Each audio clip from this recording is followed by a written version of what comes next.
The Mona Lisa, the Pietà, the girl with a pearl earring. For a score of centuries, artists enriched Western society with their works of astonishing beauty.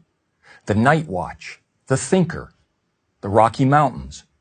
Master after master, from Leonardo to Rembrandt to Bierstadt, produced works that inspired, uplifted, and deepened us. And they did this by demanding of themselves the highest standards of excellence, improving upon the work of each previous generation of masters, and continuing to aspire to the highest quality attainable. But something happened on the way to the 20th century. The profound, the inspiring, and the beautiful were replaced by the new, the different, and the ugly. Today, the silly, the pointless, and the purely offensive are held up as the best of modern art. Michelangelo carved his David out of a rock. The Los Angeles County Museum of Art just offers us a rock. A rock. All 340 tons of it. That's how far standards have fallen. How did this happen? How did the 1,000-year ascent towards artistic perfection and excellence die out? It didn't. It was pushed out. Beginning in the late 19th century, a group dubbed the Impressionists rebelled against the French Académie des Beaux-Arts and its demand for classical standards. Whatever their intentions, the new modernists sowed the seeds of aesthetic relativism, the beauty is in the eye of the beholder mentality. Today, everybody loves the Impressionists. And as with most revolutions, the first generation or so produced work of genuine merit. Monet, Renoir, and Degas still maintained elements of disciplined design and execution. But with each new generation, standards declined until there were no standards. All that was left was personal expression.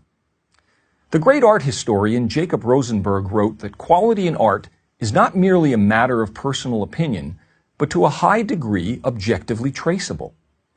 But the idea of a universal standard of quality in art is now usually met with strong resistance, if not open ridicule. How can art be objectively measured? I'm challenged. In responding, I simply point to the artistic results produced by universal standards compared to what is produced by relativism. The former gave the world the birth of Venus and the dying Gaul, while the latter has given us the Holy Virgin Mary, fashioned with cow dung and pornographic images, and Petra, the prize-winning sculpture of a policewoman squatting and urinating, complete with a puddle of synthetic urine. Without aesthetic standards, we have no way to determine quality or inferiority.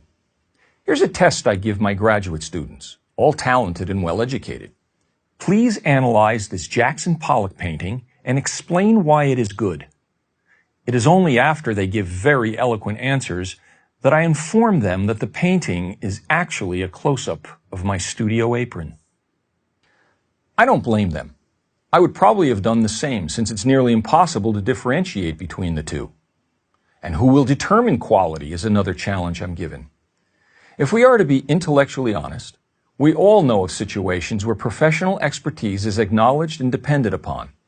Take figure skating in the Olympics, where artistic excellence is judged by experts in the field. Surely we would flinch at the contestant who indiscriminately threw himself across the ice and demanded that his routine be accepted as being as worthy of value as that of the most disciplined skater. Not only has the quality of art diminished, but also the subject matter has gone from the transcendent to the trashy. Where once artists applied their talents to scenes of substance and integrity from history, literature, religion, mythology, etc., many of today's artists merely use their art to make statements, often for nothing more than shock value. Artists of the past also made statements at times, but never at the expense of the visual excellence of their work. It's not only artists who are at fault. It is equally the fault of the so-called art community, the museum heads, gallery owners, and the critics who encourage and financially enable the production of this rubbish. It is they who champion graffiti and call it genius, promote the scatological and call it meaningful. It is they who, in reality, are the naked emperors of art, for who else would spend $10 million on a rock and think it is art? But why do we have to be victims of all this bad taste? We don't.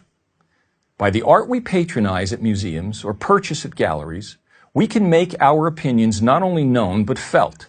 An art gallery, after all, is a business like any other. If the product doesn't sell, it won't be made. We can also support organizations like the Art Renewal Center that work to restore objective standards to the art world. And we can advocate the teaching of classical art appreciation in our schools. Let's celebrate what we know is good and ignore what we know is not. By the way, the white background you see behind me is not simply a white graphic backdrop. It is a pure white painting by noted artist Robert Rauschenberg at the San Francisco Museum of Modern Art. I'm Robert Florzak for Prager University.